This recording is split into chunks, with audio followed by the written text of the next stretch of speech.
The priest Eli during one of the most unstable periods in the history of Israel, when kings did not yet exist and the people lived in constant cycles of faith, sin, and repentance. The figure of Eli emerges, the priest responsible for caring for the tabernacle and spiritually guiding the entire nation. Eli was respected, experienced, and deeply devoted to religious service. He represented the connection between the people and God. 4 years, he faithfully served in the temple, conducting sacrifices, guiding the people, and preserving Israel's spiritual traditions. However, behind this position of honor, there was a silent conflict inside Eli's own household. Eli had 2 sons, Hophni and Phinehas.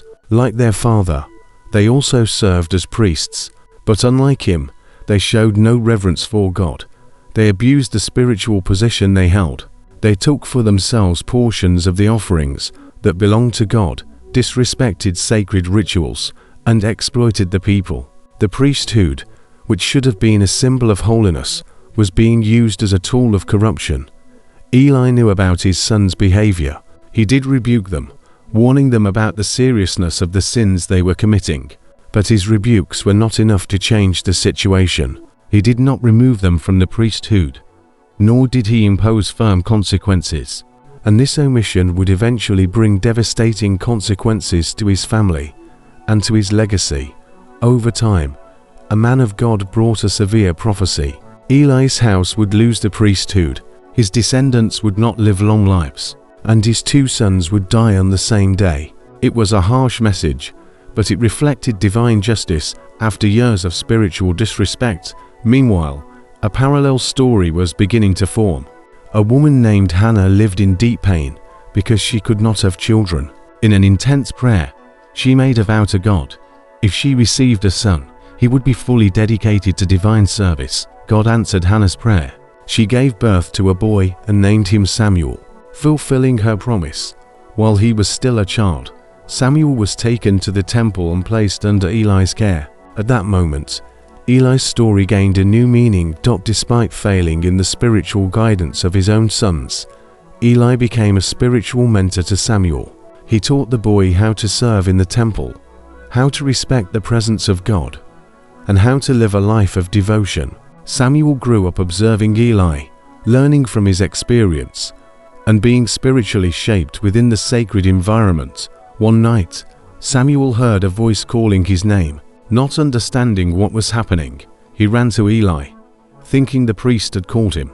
This happened 3 times, until Eli realized something extraordinary was happening. God was calling Samuel. Eli then instructed the boy to respond if he heard the voice again. Samuel returned to lie down and heard the call again. This time he answered that he was ready to listen. At that moment, God revealed to Samuel something extremely difficult.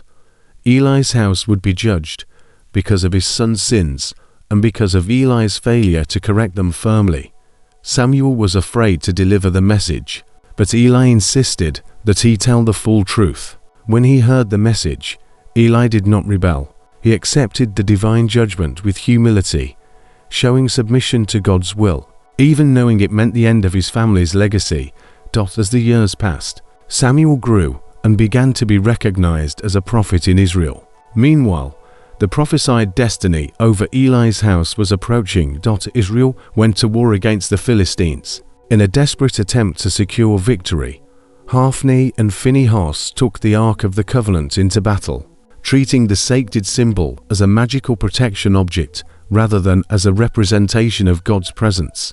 The result was disastrous. Israel was defeated. The Ark was captured, and exactly as had been prophesied, Hophni and Phinehas died on the same day. When the news reached Eli, he was already very old. When he heard that his sons had died, and that the Ark had been taken, Eli fell backward, broke his neck, and died.